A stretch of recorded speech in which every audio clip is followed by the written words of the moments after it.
Minamahal, tayo po lahat ay tumayo na po sapagkat tayo po darako na po sa pinakamalagang bahagi ng ating balagawain. Ito po sa pamagitan ng pakinig ng banal ebanghelyo ng kaligtasan. Ito po dadalhin ng ating po beloved ordained preacher, Fred Diasis. Praise the Lord.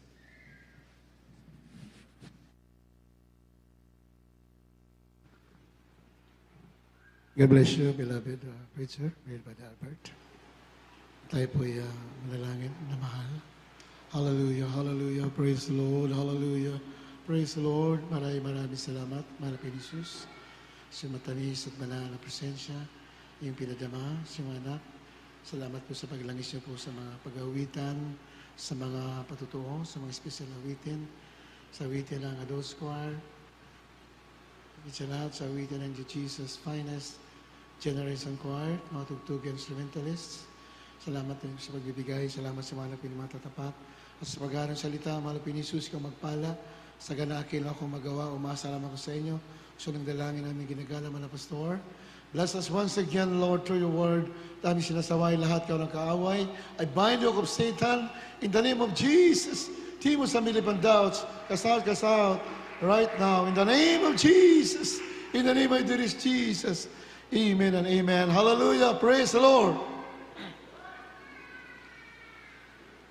Una sa lahat, nais ko po muna magbigay ng pinakamataas na pagpupuri, pagsamba sa ating Diyos na buhay, ating pinakamamahal na Pinisus.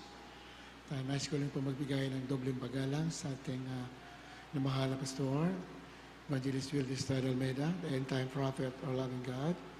We always remember and cherish the blessed memories of our beloved Assistant Pastor, Lina C. Almeida, our beloved Mama Dears, sa kanilang mga beloved children. Dahil alabitan po ko nagagalak at binabati ko ating beloved Matt Almeida Esguera, isa po sa apo nating nagalang mahal na pastor, beloved Mama Dear. Anak po natin beloved Minister June, beloved Pete. Thank you for coming once again, beloved Matt. Hallelujah. At binabati ko rin lahat at mga beloved co-workers, beloved preachers, mga instrumentalists, mga awit, sa ating mga webcast viewers, at sa inyong lahat, pinamahal, magandang umaga po. Puri natin malapit ang lahat. Magsabi, praise the Lord! At kindly pakibasa in the mahal, the book of Revelation, chapter 6, verse 9 up to 11. Dito po sa aklat ng Apokalipsis, Kapitulo 6, ang talatay 9 hanggang 11. At nang buksan niya ang ikalimang tatak, ay nakita ko sa ilalim ng dambana ang kaluluwa ng mga pinatay dahil sa salita ng Diyos at dahil sa patutuong sumakanila. At sila'y sumigaw ng tinig na malakas na nagsasabi, hanggang kailan, O Panginoon, banal at totoo, hindi mo hahatulan at ipagiganti ang aming dugo sa mga nananahan sa ibabaw ng lupa. At binigyan ang bawat isa sa kanila ng isang maputing balabal at sa kanila'y sinabi na magpahinga pa ng kaunting panahon hanggang sa maganap ang bilang ng kanilang mga kapwa alipin at ng kanilang mga kapatid na mga papatayin na manggaya nila. Amen. Mahal, na pag-aralan natin noong nakaraan Friday yata yun, hindi ko na kalimutan, yung the seven thunders, yung pitong kulog na sa Revelation chapter 10, nung isusulat na ni Juan yung pitong kulog, sa verse 3 ng Revelation chapter 10,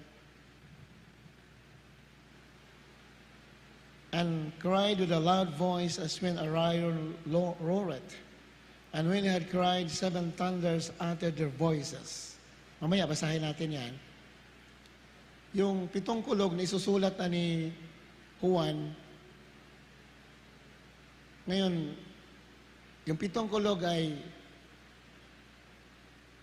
nandiyan po sa Revelation 6. Ano po yung pitong kulog? Yan po yung hula, yung kapahayagan ng paghahari ng Antichrist in the last days.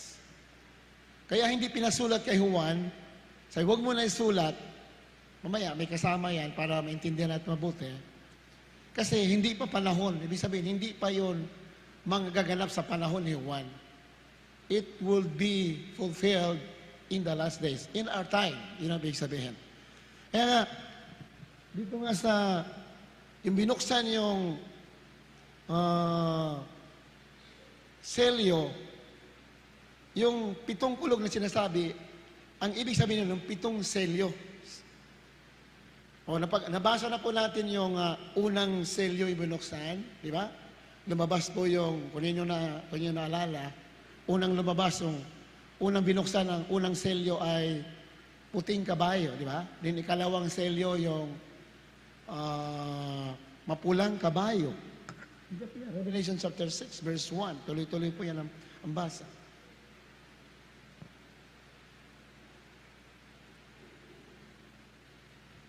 Ngayon,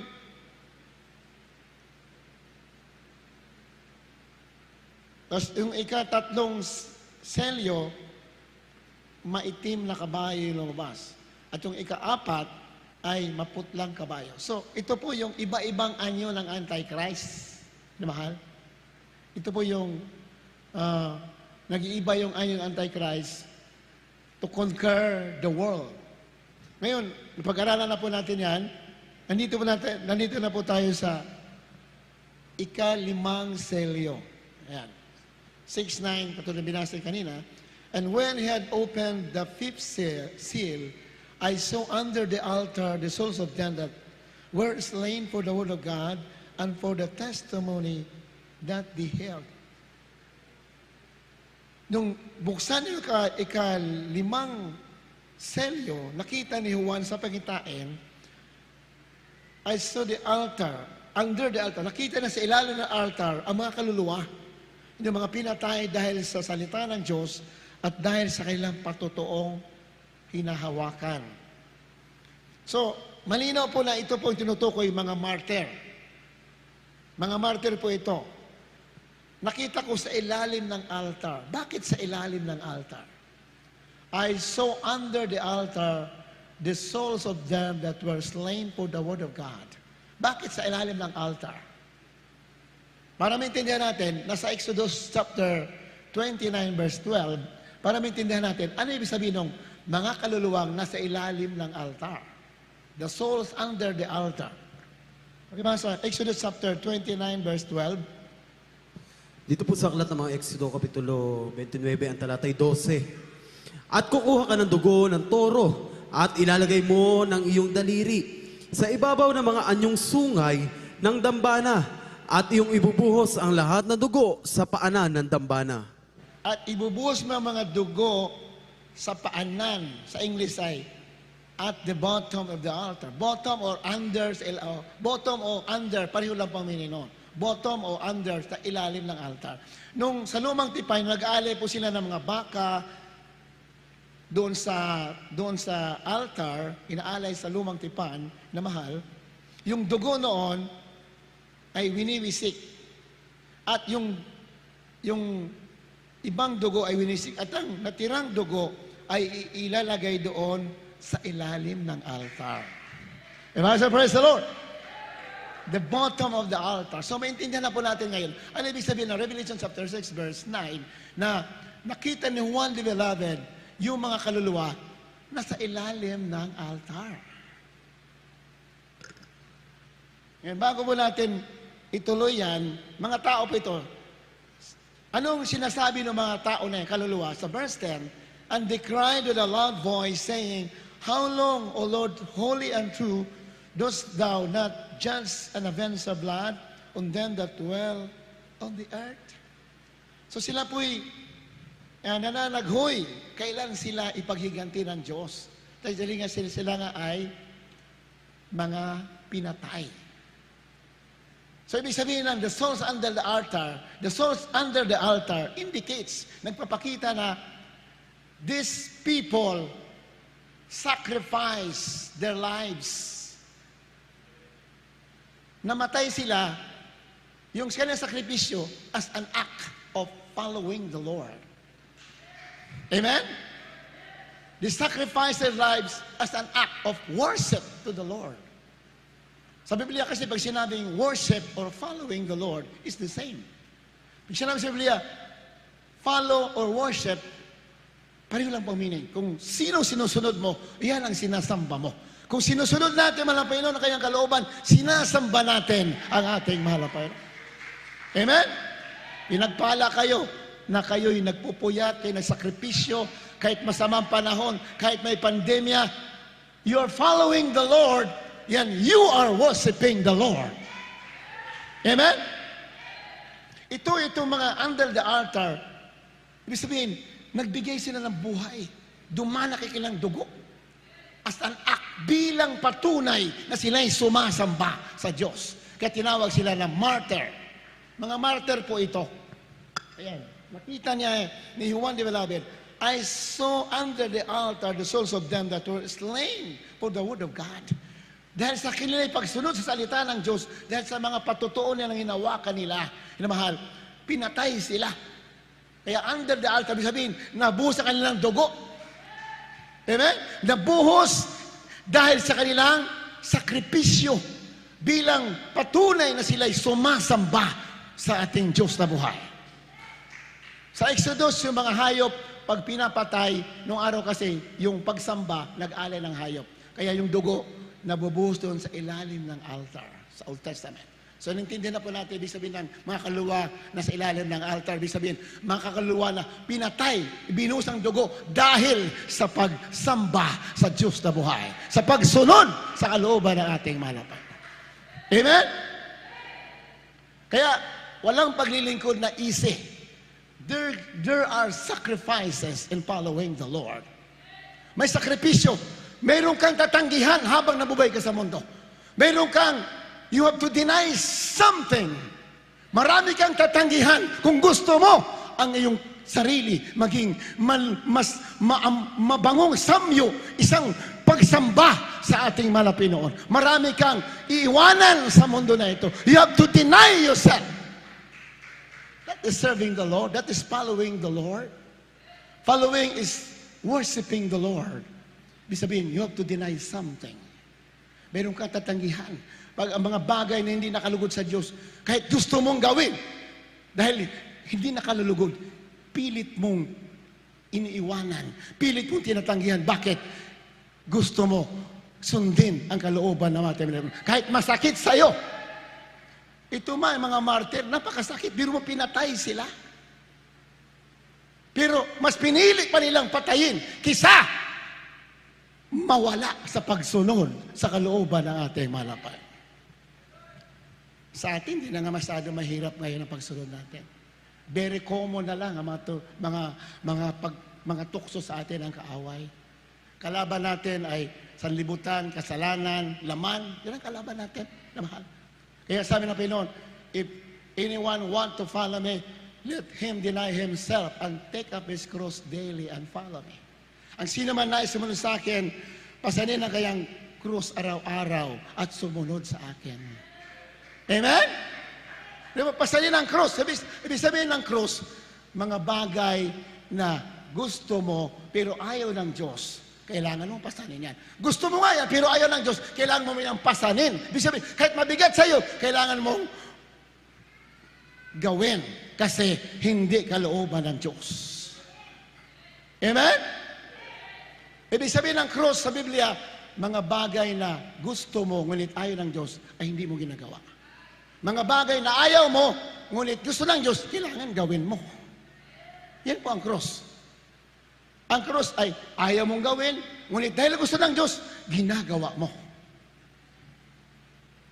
Kaya nga itong mga martyr na ito na nandito sa Biblia, actually marami na pong martyr. Kahit noong pa sa sa unang panahon, marami ng martyr. Marami ng mga pinatay dahil sa kanilang patotoo. Ito nga mga Hudyo na pinatay ni Hitler. Kasi marami mga type ng Antichrist before eh. Mga dictators noon, sina Nebuchadnezzar, mga emperor, din Hitler. Ito yung mga tipo ng Antichrist. Yun, mahal. Marami silang pinatay. Yung mga tao. At yung kasama na din yung 6 million Jews, mga Hudyo na 6 na milyon na pinatay nila. Kasama yan dito sa sinasabi dito na dahil sa kanilang patotoo na hinawakan, pinatay sila. Ang mga Hudyo, ang kanilang hinawakan na patotoo, sila ay sumasamba sa Diyos na buhay. Amen? Ang mga emperor ng araw, mga dictators, kailangan lumuhod ka sa kanilang mga Diyos-Diyosan o kaya mismo lumuhod ka sa kanila. These emperors are considering themselves as God. Ayan yung mga Roman emperor. Ang kanilang tingin sa sarili nila ay Diyos sila. Pag hindi ka sasamba sa kanila, hindi ka susunod, you will be slain. Papatayin ka. So maraming pinatay dahil sa kanilang patotoo na hinawakan. At mayroon pa yan mangyayari in the end time. Ayan.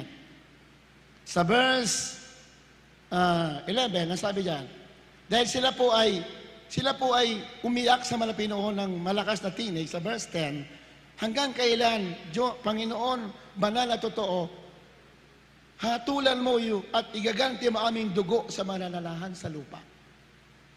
Ano sabi sa verse 11? And white robes were given unto every one of them. At binigyan sila ng mapuputing damit. Mapuputi? Ano ibig sabihin ng mapuputing damit sa Biblia? Pag sinabi mapuputing damit, simbolo ng katuwiran. They become righteous. Naging matuwid sila because of their sacrifices. Pag marami ka sakripisyo, lagi sinasabi natin mga pastor, extreme sacrifice makes one righteous. At marami pang kasama ng Beloved Mat. Nakalimutan ko. Binabati ko rin ang kasama natin Beloved Mat. Welcome din sa inyo pa rin naman. At kanina pa ako naghintay kay Beloved Mat. Sabi ko, nabangan ko sa gate. Nalingat lang kaunti. Sabi ko, pasok muna ako. Paglingat ko, dumating na pala. Pasensya na ako. Gusto ko doon sumalubong sa ating mga pastor, mga anak, mga apo, dahil sign po ng ating paggalang sa ating mga pastor at saka sa kanila. Amen? Pasensya na. Kanina gusto ko sumalubong. Nalingat na ako. No, bigla nang dumating, nandito na ako. Parang ganun na pabalik malapay noon. Kaya pagbalik sa Mayroon, dapat lagi tayo nakabantay talaga. Amen? Lagi tayo nakabantay kasi minsan makalimot tayo kaunti, biglang darating. Sa Biblia, darating malapay noon sa panahon na hindi mo inaasahan. Kaya lagi ka talaga magbabantay. Amen? Babalik sa hindi mo in-expect. Kaya sabi ng Biblia, ang pagdito sa malapay noon, steadfast. Araw-araw, palagi, lagi ka naglilingkod, lagi ka nagpupuri, lagi ka sumasamba. Hindi pwede, saka na ako magpakainit pag malapit na. Dito muna ako sa kasalanan, saka na. Pag malapit na, magsisisi na ako. Hindi ganon ang gusto malapit. Ang gusto niya, lagi tayong nakahanda. Kasi babalik siya sa panahon na hindi natin siya hinihintay. Amen? Kaya nga, binigyan sila ng mapuputing damit. Ayan. Kasi sila nga'y nalulungkot dahil kailan daw igaganti, kailan dugo. Kasi sila nga'y pinatay. They were slain. They are martyrs. Ang sabi, binigyan sila ng mapuputing damit, simbolo ng katuwiran. And it was said unto them that they should rest yet for a little season. Magpahinga muna sila sandali. Until the Pharaoh's servants also and their brethren that should be killed as they were, should be fulfilled. Sila rin, hintay namin nila kasi mayroon pa sila mga kapatid na mamamatay din katulad sa kanila. At tinutukoy na po dyan, ito na po sa panahon natin. During the tribulation period, during the reign of the Antichrist, marami pong papatayin. Maraming mamamatay. Pag naghari na Antichrist, marami mamatay. Yung nangyayari ngayon, hindi pa yan. Pag naghari na Antichrist ang husto, in fact, we are just in the beginning of the reign of Antichrist. Papunta pa lang po tayo doon. Pag naghari na ng husto, maraming mamamatay. Nagsimula na. Namahal. So, alam natin na we are in the end times. Nasa huling panahon na tayo. Dito sa the book of Revelation chapter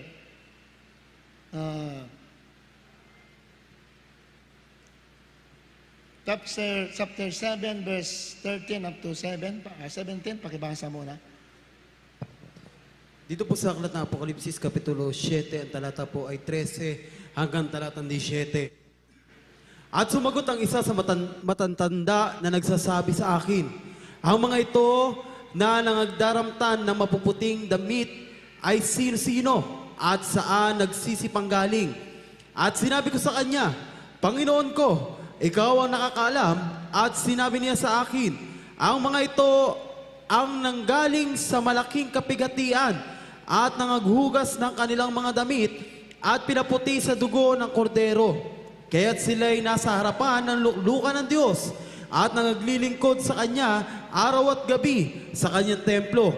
At siya'y nakaupo sa luklukan, ay lulukuban sila ng Kanyang tabernakulo. Sila'y hindi na magugutom pa, ni mauuhaw paman, ni hindi na sila tatamaan ng araw o ng anumang init. Sapagkat ang kordero na nasa gitna ng luklukan ay siya magiging pastor nila at sila'y papatnugutan sa mga bukal ng tubig ng buhay at papahiri ng Diyos ang bawat luha ng kanilang mga mata. Amen? Palapakan natin, mga Panginoon. Hallelujah! So, nandito na po yung mga martyr sa unang panahon din. Ito rin may mga martyr dito sa the reign of the Antichrist. Ito maghari Antichrist. Pero bago lubusan maghari ng Antichrist, minamahal, ano mayayari sa church, sa iglesia, dadagitin muna ng ang mga banal, dadagitin. Before the Antichrist will reign, yung lubusan maghari, ngayon po nagsisimula pa lang. Pag lubusan na sa maghari dito, ano mangyari? Bago maglubusan sa maghari, ang mayayari sa church ay dadagitin. Magra-rapture muna. Pero may matitira dito ng mga Kristiyano.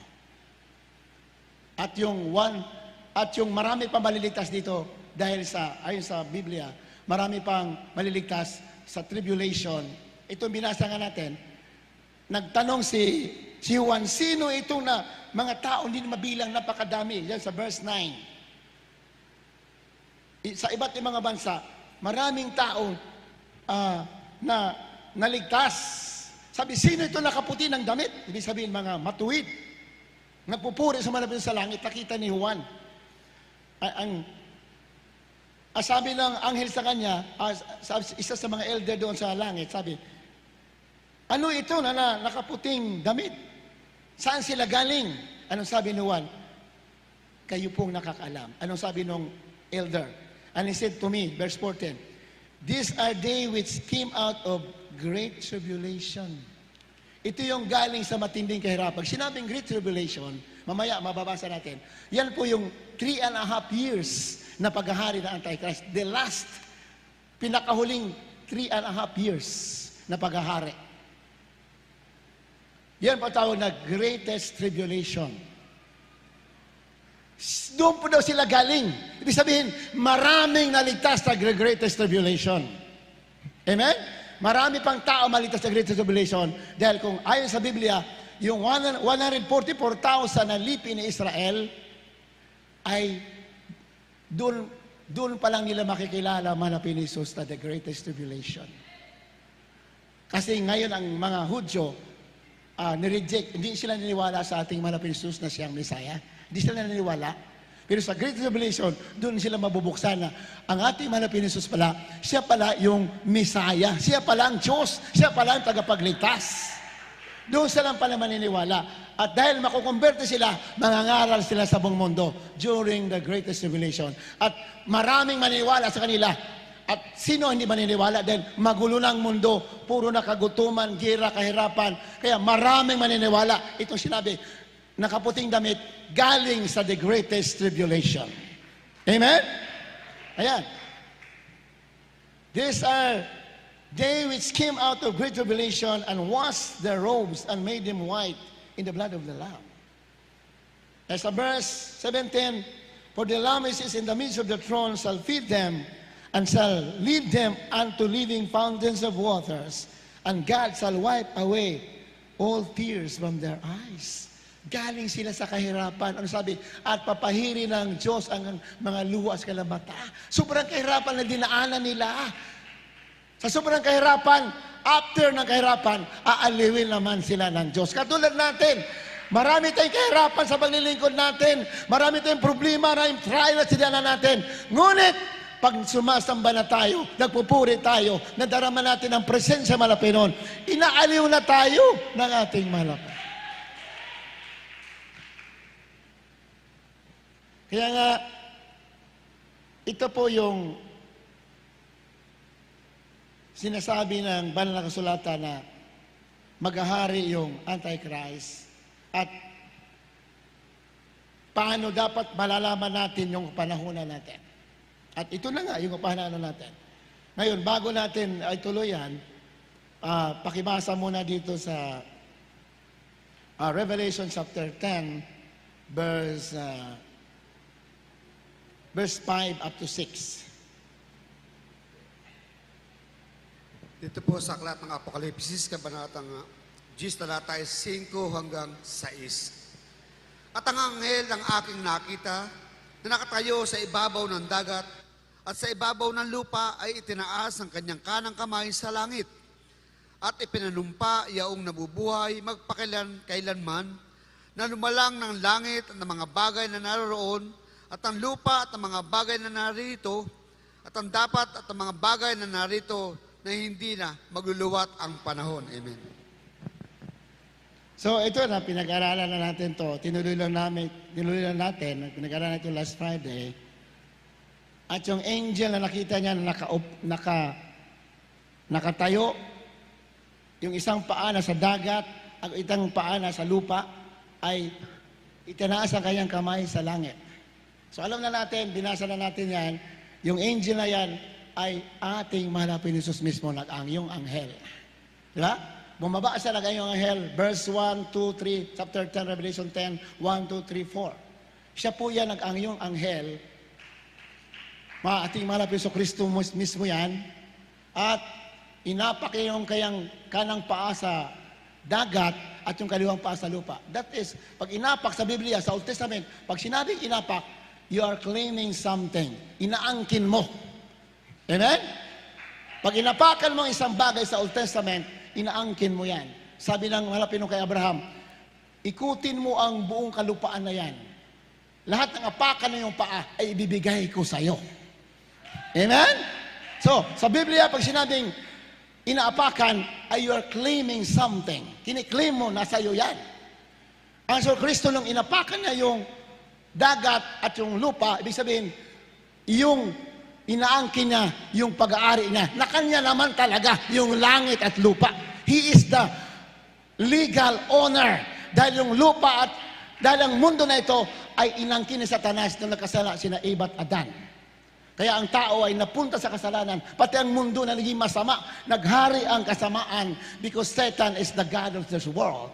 Dahil nung kasala sina Eva at Adan, napunta kay Satanas ang otoridad sa mundo. Sabi sa Luke chapter 4, di na natin basahin niya, verse 6. Ngunit pagbalik natin malapinon, kanya nga ang kinin, yung mapupunta muli ang lupa sa totoong may-ari. Walang iba ang Diyos na buhay, ang ating malapit. Satanas kasi, grabe ni Satanas, mangkukuha lang yan, hindi kanya. Sabi ng Biblia, Satan comes to kill, to steal, and to destroy. Kukunin niya, hindi kanya. Pero pagdating ng totoong may-ari, wala siyang magagawa. Hallelujah! Amen? Bantay kayo, pati pagpapala natin, pag natin bantayan, inaagaw ni Satanas yan. Pati kabanalan mo, agawin yan. Pati katuwiran mo, kainitan sa paglilingkod, gusto na nakawin yan. Kailangan bantayan mo. Kaya nga, sabi ng may Pinon, be watchful and prayerful, so that you may not enter into temptation. Lagi kang magbantay, malalangin ka. Di Satanas, magnanakaw yan. Pati kagalakan mo. na nakawin niya. Pati pagpapala mo gusto kunin. Bantayan mo yung nasayo para hindi kunin ang kaaway. Di ba? Kaya nga sabi ng Malapinon, ang magtatagumpay ay mamanahin niya ang lahat ng bagay. Sa Biblia, no? He that overcometh shall inherit all things, at hindi ko buburahin ang kanyang pangalan sa lahat ng buhay. Revelation chapter 3 verse 5. Hindi natin basahin, nabasa na natin yan dati. Last Friday. Ang magtatagumpay ay mamanahin lahat ng bagay. Magtatagumpay, ibig sabihin may labanan talaga. Pag sinabi magtatagumpay, may labanan. Pag may labanan, dalawang pwede mangyari. Pwede kang magtagumpay, pwede kang matalo. Pero ang magtatagumpay, mamanahin lahat ng bagay. Amen? At sabi naman Pinoon, at hindi ko buburahin ang kanyang pangalan sa aklat ng buhay. Pag nagtagumpay pala tayo, hindi buburahin ang ating pangalan. Pero pag hindi tayo nagtagumpay, baka burahin. Ang sinabi ng Biblia, he that overcometh shall inherit all things, Revelation chapter 3 verse 5, and I will not blot out his name from the book of life. Ang nagtagumpay ay mamanahin lahat ng bagay. Lahat kasi ng bagay nasa langit, lahat nandoon eh. Dito, maraming bagay dito pero hindi mo lahat makukuha dito. Ang tinutukoy na lahat ng bagay, lahat ng bagay nandoon. Yung hindi mo nakuha dito, bibigay sa iyo doon ng ating malapit. Namanahin lahat ng bagay. At hindi ko buburahin ang kayang pangalan sa aklat ng buhay. Hindi ko buburahin. Pag hindi tayo nagtagumpay, baka burahin. Yan po, yun ang opposite eh. Yun ang kabaliktaran eh. Ang magtagumpay, hindi ko buburahin. Paano kung hindi tayo nagtagumpay? Baka burahin. So, alam naman natin sino ang kalaban natin sa labanan, sa mundo? Sa Satan, kasalanan, world, and flesh. Lagi binabanggitan ng Bilad Mama din nung araw sa mga Bible study. Sana naalala nyo pa. Ang matinding kalaban ng mga Kristiyano habang nabuhay ka sa mundo ay tatlo. Satan, the world, and the flesh. Tatlo yan. Satanas, sanlibutan, at laman. Pero pag natalo mo yan, mamanahin mo lahat ng bagay. Amen? Purihin na malapay noon. Pinagpala tayo dahil nandito ka sa tunay na gawain. Pag nasa tunay na gawain, hindi pwede, hindi ka magtagumpay. Bakit? Covered ka ng prayer ng tunay na man of God. Hallelujah! Amen? Napakabait natin malapay noon. Pinatunayan niya na tayo'y nasa totoong gawain ng ating malapay. For how many times nakita ng mga pangitain ang ating mga pastor. Nung araw may pastor nagpunta sa atin, hindi ko pa nakalimutan pangalan. Si Pastor Bermoy, nung araw, mga binata pa kami, dumating po sa ating gawain. Pastor Bermoy. Dumalo sa gawain natin, nag-testify. Sabi niya, nabisyon ko ating mga pastor, umakyat daw doon sa alapaap. Nakita raw niya. Kaya siya nagpunta sa atin dahil nabisyon niya doon sa kanilang gawain. Nakita ko mga pastor, natukoy niya mga pastor natin. Umakyat sa alapaap at pag-akyat mga pastor, may bumaba na nakaputi ng suot na damit at hindi na makita ang mukha. So walang iba yan, mahal ang Panginoong Hesus. Nagsalubungan sila sa alapaap at may binigay na aklat sa ating mga pastor. Tinanggap na ating mga pastor yung aklat. Hindi niya maintindihan kaya pumunta dito sa atin. Dumalo sa atin. Sabi, mga pastor, hindi ko maintindihan anong meaning ng pangitain ko. Sabi ng pastor, ang meaning yan, kasi binigay yung aklat sa mga pastor. Ibig sabihin, lahat na maniwala sa pangaral ng mga pastor, isusula sa aklat ng buhay. Lahat na naniwala sa pangangaral ng pastor, ang kanilang pangalan ay isusulat sa aklat ng buhay. Pinagpala tayo, naniwala kayo, di ba? Ibig sabihin, ang mga pangalan natin, nasa aklat ng buhay. Pero, huwag tayong kumpiyansa. Do not be confident. You have to work out your salvation. Tagalangit ka na, ngunit mayroon ka pa rin labanang hinaharap. Hallelujah! Amen? Nandito ka na, tunay ka na anak ng Diyos, tagalangit ka na. Mayroon lang pinadala ang Diyos, ating malapino, ating malapastor. Nung naniwala ka sa pangalan ng pastor, right there and then, your name were written in the book of life. Pero hindi natatapos yan. Sabi ng Biblia, you have to work out your salvation with fear and trembling. Kailangan ipagtrabaho mo. Kailangan umiwas ka sa masama. Umalis ka sa mga bagay na hindi nakalulugod sa Diyos. Yan po ibig sabihin ng labanan. Nakalangit ka na, pero may labanan. You have to finish your journey. Kailangan tapusin mo yan. Inumpisahan na yan. Nagumpisa ka na, tagalangit ka na, pero tatapusin mo yan. Amen? Sabi nga ni Pablo, malapit na tayo sa finish line eh. Malapit na eh. Wala lang time para bumalik, di ba? Wala lang time. There's no time to look back. Wala lang time tumingin sa likod. Bakit? Malapit na sa finish line. Nandito na lahat ang mga palatandaan na we are in the last days. Amen? We are in the last days. Kailangan, wala lang time para lumingon. Ano nangyari sa asawa ni Lot, si Mrs. Lot sa Biblia? Di ba? Nandun sila sa Sodom at Gomorrah. Ang Sodom at Gomorrah ay napakasama na lugar na makamakasalanan. The Sodom and Gomorrah symbolized the world today. Diyan po sa Genesis, sa Lumang Tipan, nandun po yung Sodom at Gomorrah. Wicked, sabi naman po, wicked people ang nakatira sa Sodom and Gomorrah. Ganon din sa panahon natin ngayon.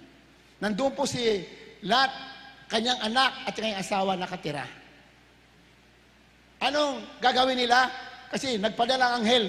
Sabi ng anghel, kami pinadala rito ng Diyos para wasakin ang lugar na ito. Kailangan lumabas kayo dito. Ganon din. Nandito tayo sa masamang mundo, isang araw, kailangan natin umalis dito. Ano yun? During the rapture, we have to exit in this world. Kasi pag hindi tayo alis dito, kasama tayo mapapahamak dito. Yan po ang nangyari sa Sodom at Gomorrah. Ang sabi ng anghel, lumabas kayo dito. Kay Lot, kasama ng mga asawa niya at saka anak. Anong instruction ng anghel? Walang lilingon. Lumabas kayo dito, magmadali kayo, dahil pinadala kami dito para wasakin ang lugar na ito. Lumabas kayo, mabilis kayo, walang lilingon. Yung instruction ha, walang lilingon ha. Ano nangyari? Mabilis sila tumatakbo. Pagkalabas nila sa Sodom at Gomorrah, hindi pa sila masyado nakalayo, biglang sumabog yung Sodom at Gomorrah. Pinaulanan ng Diyos ng apoy at asupre galing sa langit. Umulan. Ano nangyari? Biglang lumingon yung asawa nila. Ang linaw-linaw instruction, huwag kang lilingon. Amen? Ano nangyari? Napahamak siya, naging haligis ang asin. Patay sa on the spot, naging haliging asin. Ang tanong, bakit lumingon yung asawa ni Lot? Bakit lumingon? Ang Biblia ay, nandyan din man ang mga explanation, padaanan natin kaunti, nasa Lucas chapter, basahin natin, bakit lumingon? Para alam natin anong dahilan. Bakit lumingon yung asawa ni Lot? 17, Luke chapter 17, verse 32 and 33. Bakit po lumingon yung asawa ni Lot? Anong dahilan? Samantalang linaw-linaw ng instruction, walang lilingon. Bakit sa lumingon? Luke chapter 17, verse 32 and 33. Dito po sa aklat ng Lucas, Kapitulo 17, ang talatay 32 at 33. Alalahanin ninyo ang asawa ni Lot. Sino mang nagsisikap, ingatan ang kanyang buhay, ay mawawalan nito. Datapat ang sino mang mawalan ng kanyang buhay, ay may ingatan yaon. Alalahanin ninyo ang asawa ni Lot. Anong nangyari sa asawa ni Lot, di ba? Sabi lang wala nilingon eh. Lumingon. Ang sagot nandiyan sa 33. Bakit lumingon? Ang sagot nasa 33. Ayan. Ang sino man naghanap kanyang buhay, mawawalan.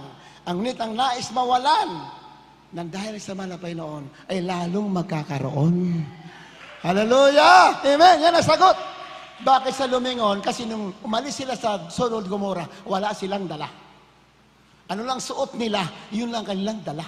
Ano lang ang kanilang suot, yun ang dala nila. So, ibig sabihin, kaya sa lumingon, kasi si Lot, ang pamilya ni Lot, mayaman sa Sodom at Gomorrah. Mayaman sila, may kaya sila.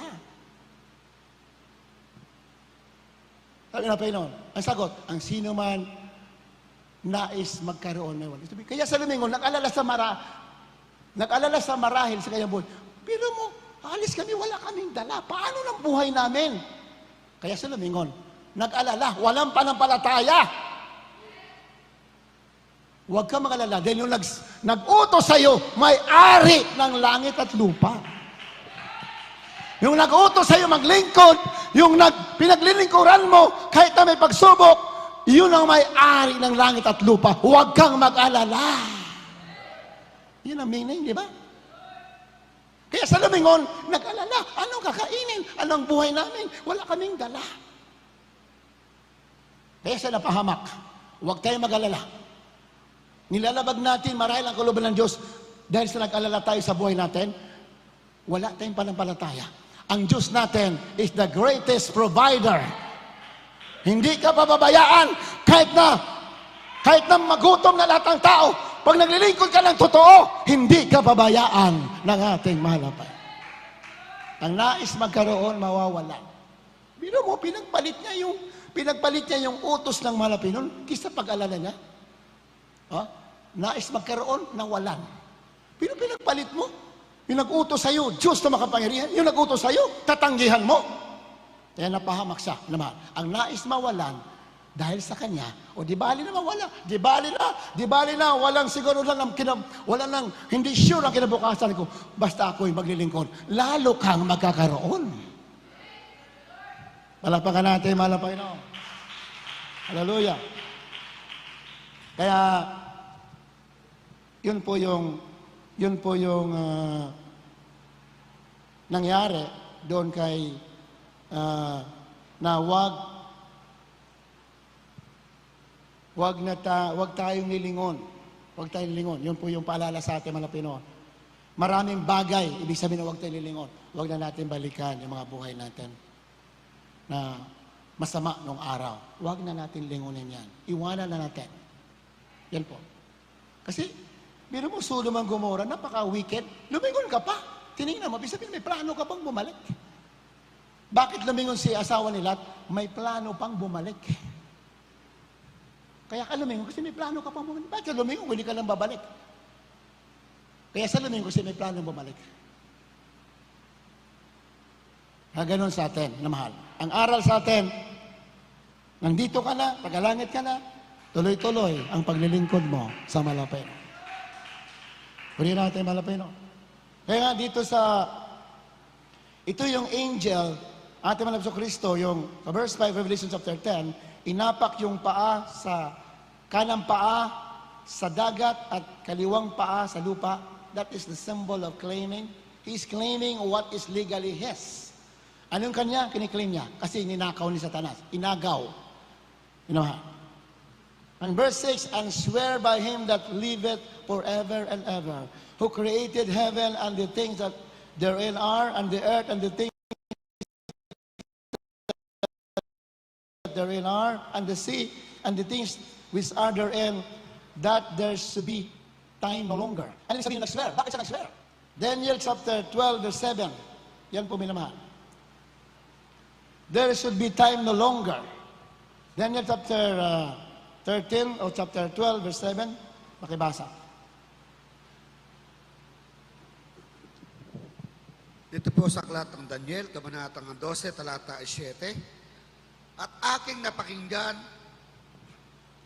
ang lalaki na kapanamit ng kayong lino na nasa ibabaw ng tubig ng ilog, ng kanyang itaas ang kanyang kanan at kanyang kaliwang kamay sa langit at sumumpa sa pamamagitan ng nabubuhay magpakilanman na magiging sa isang panahon, mga panahon at kalahati ng isang panahon, at pagka kanilang natapos na, mapagputol-putol ang kapangyarihan ng banal na bayan, ang lahat ng bagay na ito ay matatapos. Putol-putol, sabi nito.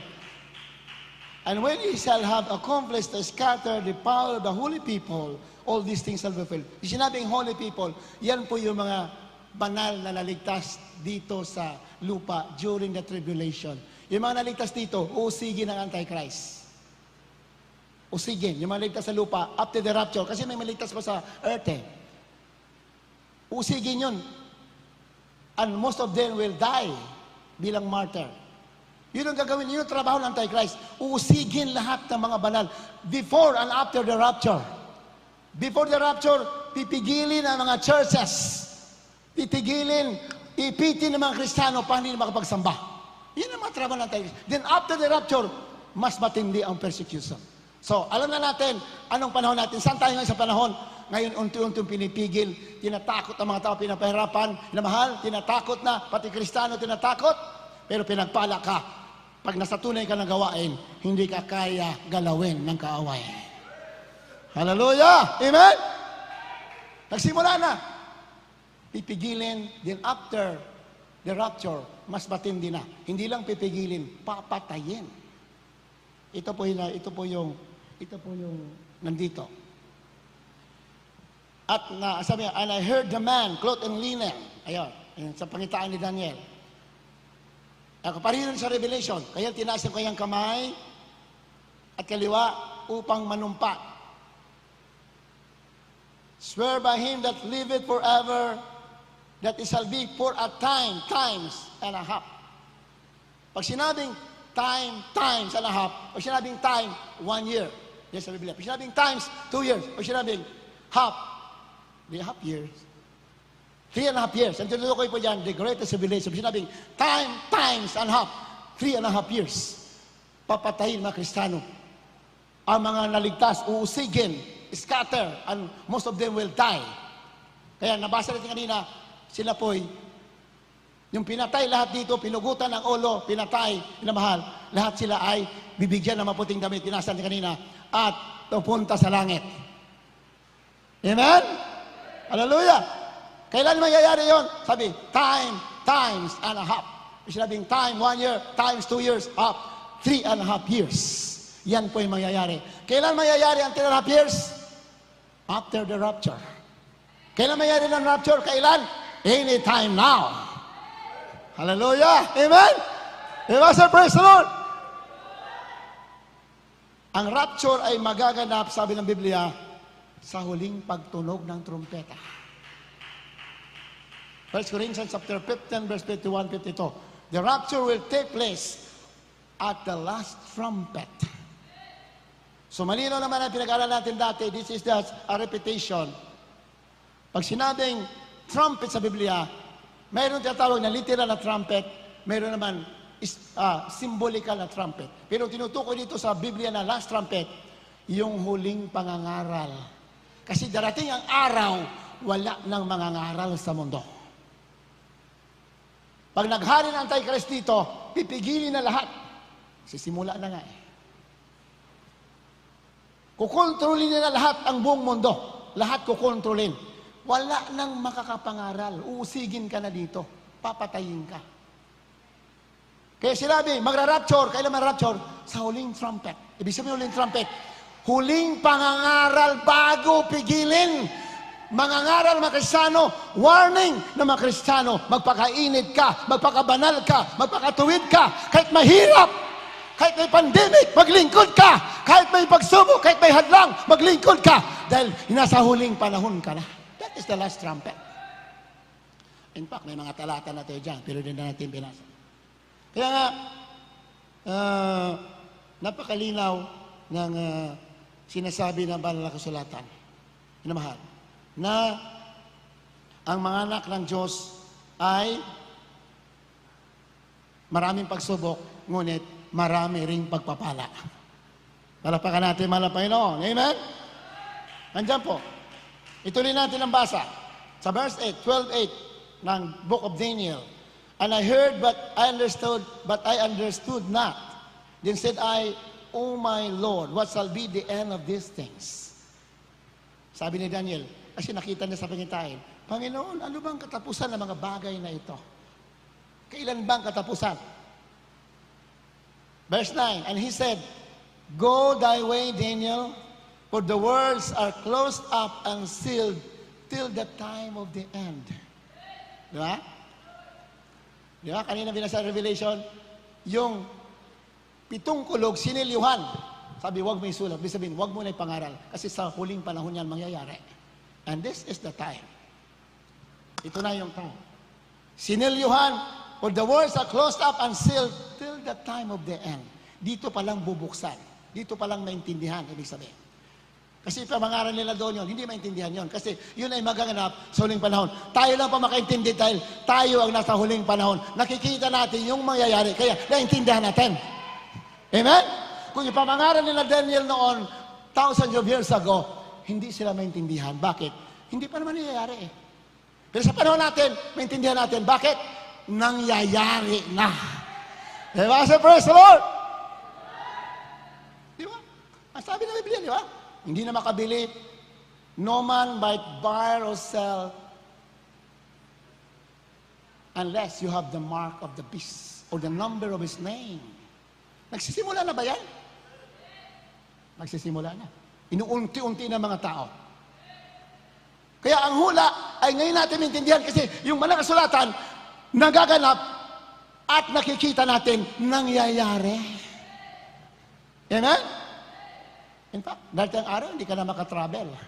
Hindi ka na makatravel, hindi ka na makabili ng pagkain. Pag hindi ka susunod sa kanilang programa ng Antichrist. Pag hindi susunod. Sabi sa Biblia, pag hindi ka sasamba, kasi sa Biblia, pag sinabi sumamba, pagsunod. Pag sinabi sumunod, pagsamba. Verse 10, many shall be purified and made white. Ayan. And tried, marami magiging malinis at maging maputi at nasubukan. But the wicked shall do wickedly, and none of the wicked shall understand, but the wise shall understand. Ito na ang panahon natin na mahal. Ang mga anak ng Diyos sa huling panahon ay magiging purified. Amen? Magiging maputi ang ating damit, puti ng katuwiran. Pero kung di ka magbantay, sabi ng Biblia, marami rin manlalamig sa huling panahon.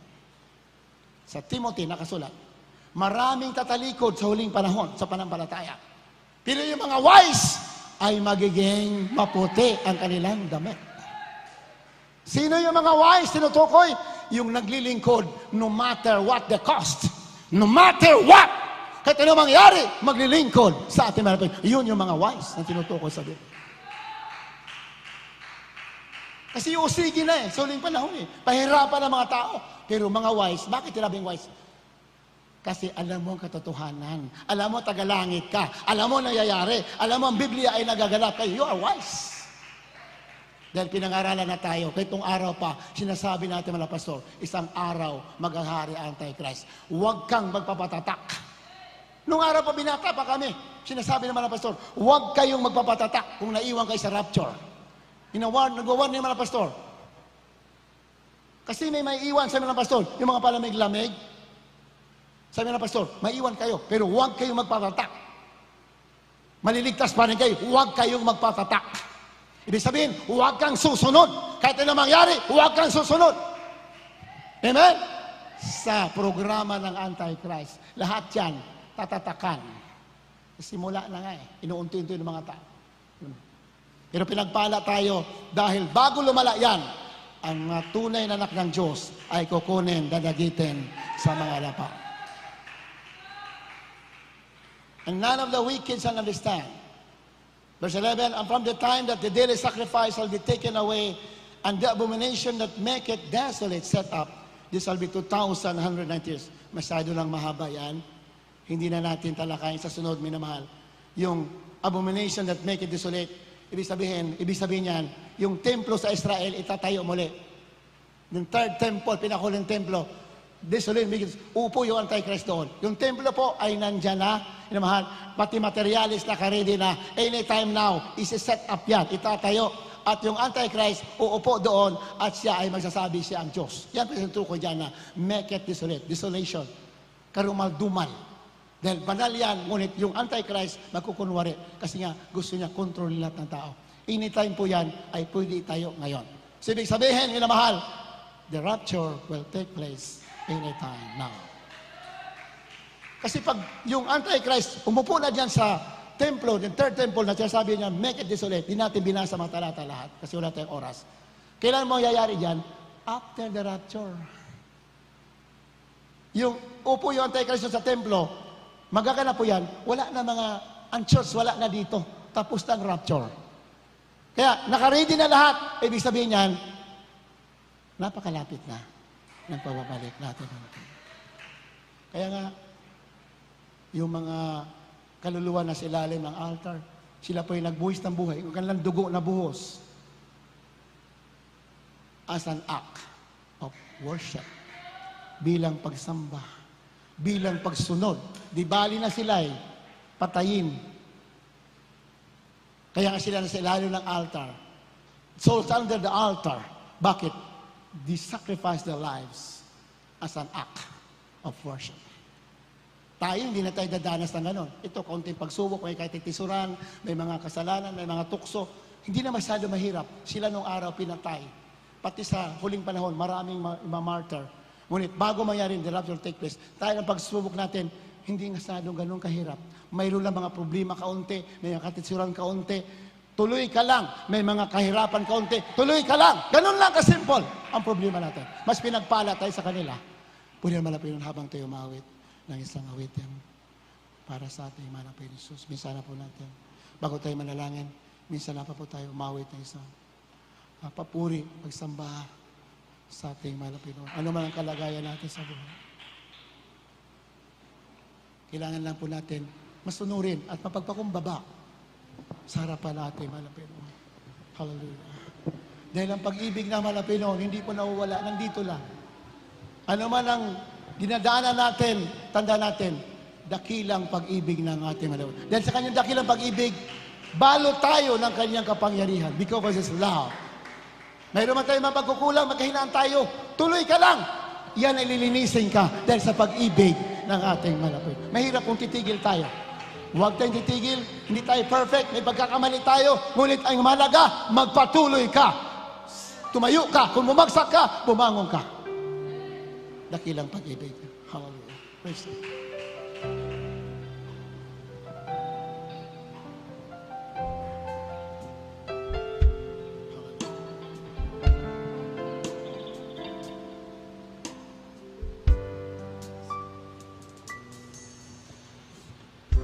Sa bawat yugto ng buhay, Naging mga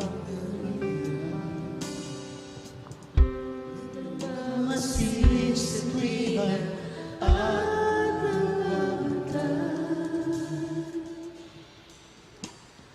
Di pinabayaan kailanman.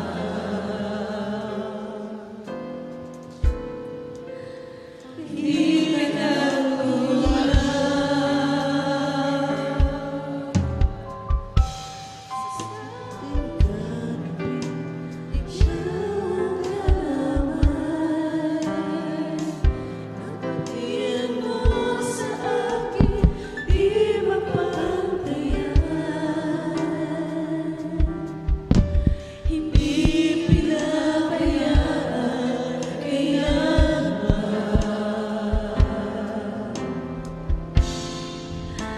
Hindi ka nagkulang, dakilang pag-ibig ang aking nadarama. Kung di mo hayaan mag-isa, dakilang pag-ibig,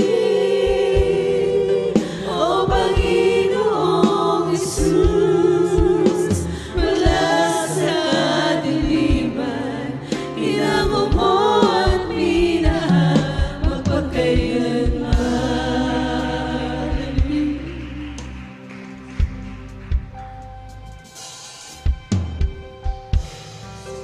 Gusto ng buhay, aking kapangyarihan. Hallelujah, hallelujah, hallelujah. Hallelujah. Umawit tayo ng mahal. Umawit tayo. Sa tuwina at nagpamatay, di pinabayaan kailanman.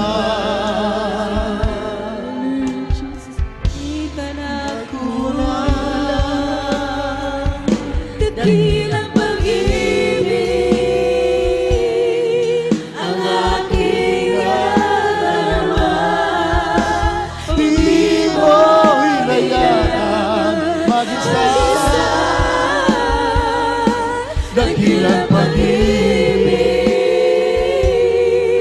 O Panginoong Jesus, mula sa kadiliman, inamo mo ang tinahan magpakailanman.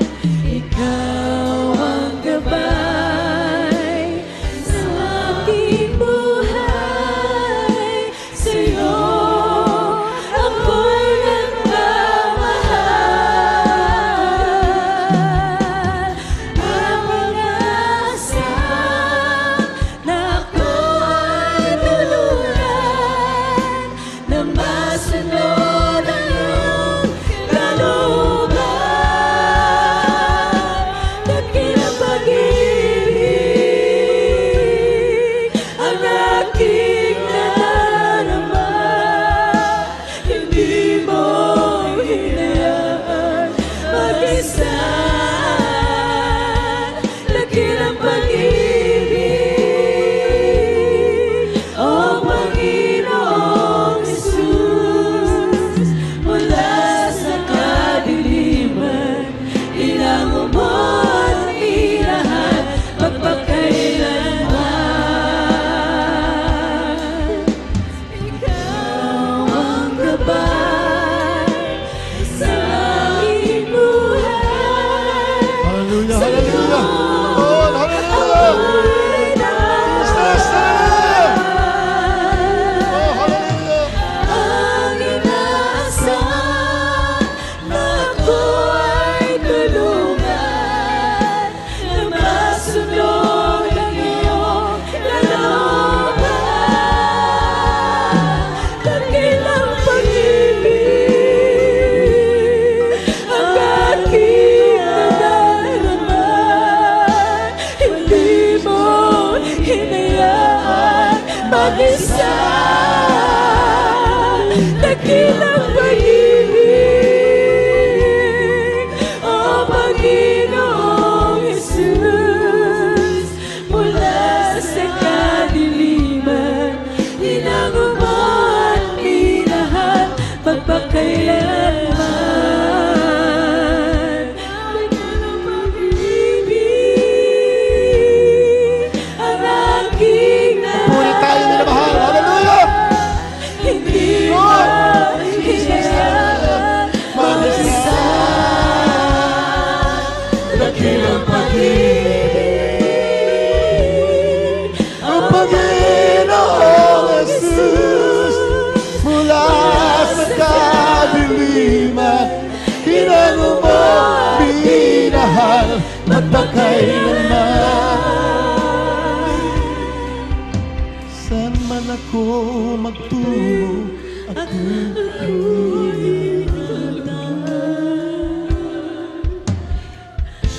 sa oras ng kagipitan, ako'y tinutulungan.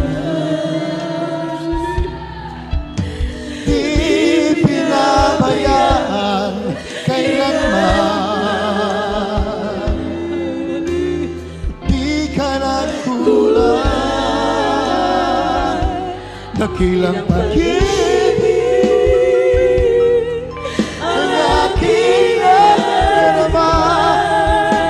Di mo hinayaan mag-isa.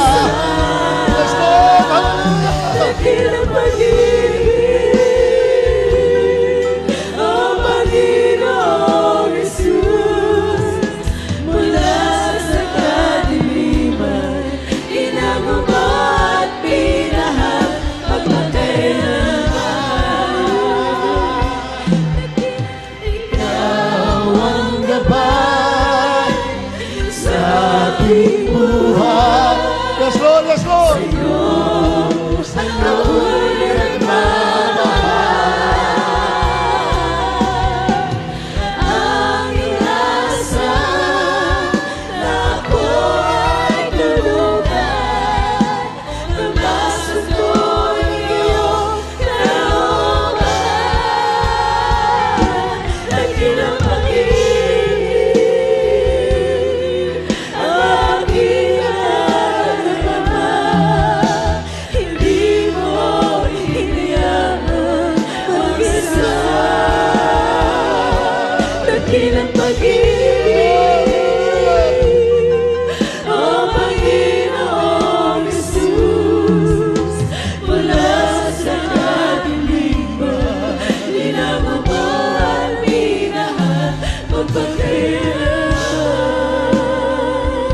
Mula sa kadiliman,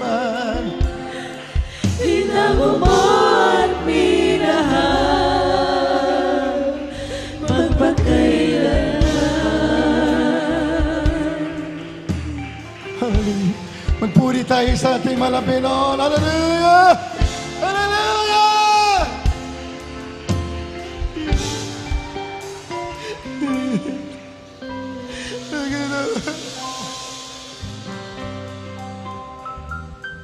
Ano man ang kalagayan natin sa buhay, hindi yan dahilan para hindi tayo magsamba sa ating Diyos na buhay. Hallelujah. Sabigat karapat-dapat siyang papurihan. Karapat-dapat siyang sambahin. Mula sa pagsikat ng araw hanggang sa paglubog ng araw, dapat papurihan ang ating Malapinon. Hallelujah!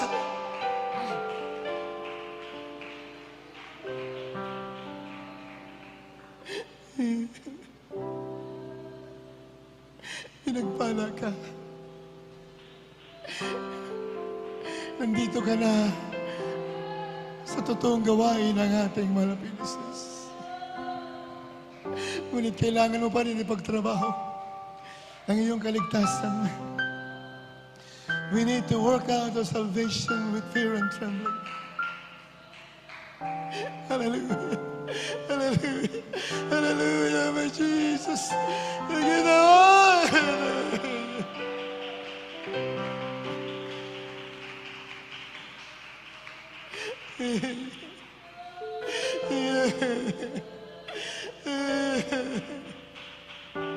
Oh, my Jesus. Oh, my Jesus. Glory to God. Hallelujah. Hallelujah. Hallelujah.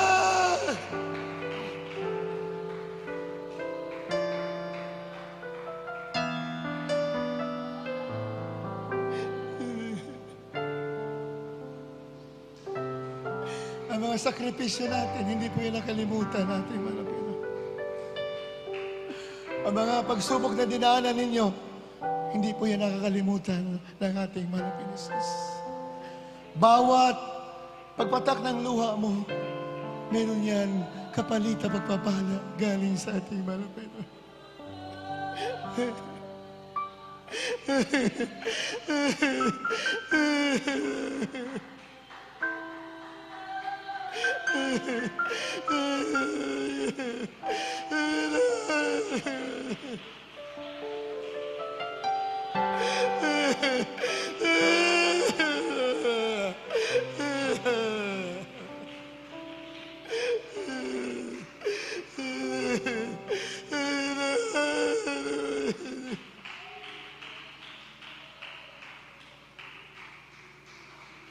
Salamat, Lord. Ikaw ang Diyos sa mga pangyarihan. Hindi ka nagpapago. Hindi mo kami binabayaan kahit kailan. Hallelujah. Patawarin mo kami sa aming magkukulang, sa aming magkakamali. Linisan mo kami. Kaya kami kayaya sa'yo sa bawat sandali. In the name of Jesus. Hallelujah. Hallelujah, Jesus.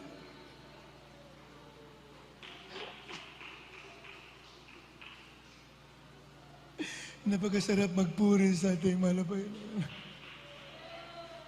Lalo na yung napupuyat ka, napapagod ka, nagpupuri ka pa rin. Nadaling madama mo ang matamis na presensya ng ating malabayan.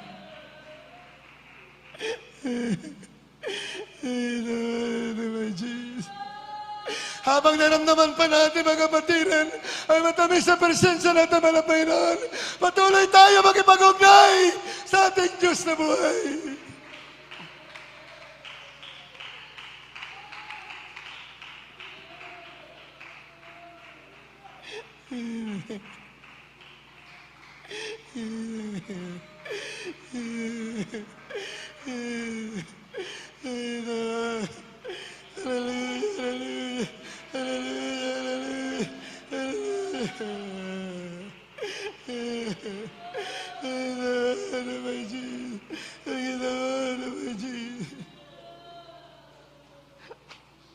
Manalangin tayo lahat. Sunang dalangin tayo mga pastor.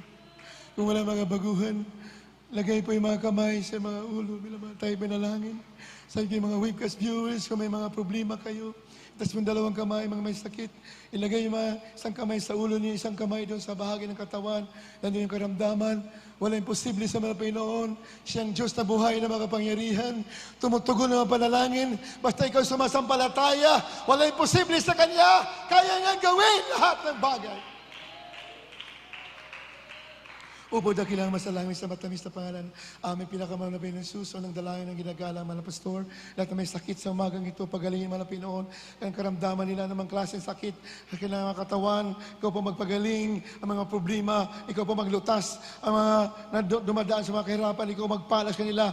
Bless them, O Lord, heal their sickness and diseases. In the name of Jesus, in the name of Jesus. Hallelujah, hallelujah, hallelujah. Praise the Lord, hallelujah. At aming sinasaway lahat ng gawa ng kaaway, demonyo ng karamdaman, cancer, leukemia, diabetes, demonyo ng COVID, mga kahirapan, lumayas ka ngayon din sa anak ng Diyos. In Jesus' name, demons of sickness, I command you in Jesus' name. Be healed, be healed. Kasal, be healed in Jesus' name. Hallelujah, praise the Lord, hallelujah, praise the Lord. Be healed in Jesus' name. Hallelujah, praise the Lord, hallelujah. Naniwala ba kayo magaling na kayo na mahal, pinagpala kayo? Tapos ang kamay naniwala, minamahal. At yan ay tatanggapin ninyo. Sumigay tayo 3 beses. Hallelujah, praise the Lord. Hallelujah, praise the Lord. Hallelujah, praise the Lord. Hallelujah, praise the Lord. Purihin natin pinakamahal na Jesus na mahal. At nakaupo muna tayo sandali para sa ating mga announcement. Pero bago ang ating announcement, mayroon po tayong special offering. Yung ating sister CR na nirenovate po ay tapos na. Bago lahat po yan ng mga tiles na mahal. At mayroon pa tayo inaayos dito. May mga inaayos pa tayo na bubong dito sa gilid. Kaya tuloy-tuloy pa ating special offering. Sabi na masulatan, habang ikaw nagsakripisyo sa paggawa sa kalooban ng mga Panginoon, lalo kang pagpapalain. The more you give, the more you will receive. Hindi lang po, marami tayong binibigay. Oras, panahon, pati mga bagay na malaga sa atin, pati financial natin, nagkakalob tayo. Yun po ang binibigay natin bilang pagsamba sa Malapinoon. At hindi po yan nakalimutan, binabalik po yan natin Malapinoon. Tayo po dumako sa ating Shalom Pereng. At meron po tayong ikot ng mga offering cloth, beloved Brother Remeo Herrera. Mag-pray po natin. Kung wala, beloved Brother Isidro Capili. Panalangin po natin, Shalom Pereng. Kung wala, beloved Brother Ray Santos. Ito na lang. Manalangin. Brother Jonat, manalangin natin special offering. Amen. Praise the Lord. Manalangin po tayo para po sa ating special offering. O mapagpalang Diyos, ang banal aming pinakamamahal na Panginoon Kristo, sa unang panalangin, beloved Pastor Vergisto Adalmeda, mahal na Panginoon, maraming salamat o Diyos sa lahat ng mga pagpapala at biyaya na patuloy na ipinagkakalubo po sa bawat isa sa amin. Mahal na Panginoon, narito po ang aming mga special offering, aming pong ibinibigay po sa iyo upang ito po magamit sa karagdagang gastusin dito po sa iyong banal na gawain. Basbasan mo ito, Diyos, at pagpalain at ayon po sa iyong banal na kalooban. Muli mo po itong ibalik nang walang hanggang pagpapala sa bawat kamay na magbibigay sa iyo na special offering. Pagpalain po ang bawat isa sa amin. Ito ba samot panalangin namin sa matamis at makapangyarihang pangalan mo, mahal na Panginoong Hesus. Amen.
Jesus. Ating palambahan ay tuloy-tuloy. Ating webcast, live streaming natin tuloy-tuloy po yan.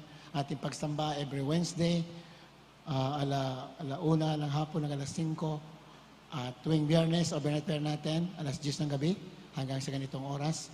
At sa linggo, dito po rin po tayo, alas 9 ng umaga, umpisa natin, ngayon alas 3. Purihan naman na Pinoon, ating mga webcast viewers, tuloy-tuloy po ating live streaming. Purihan naman na Pinoon, so nagdalayan natin mga pastor.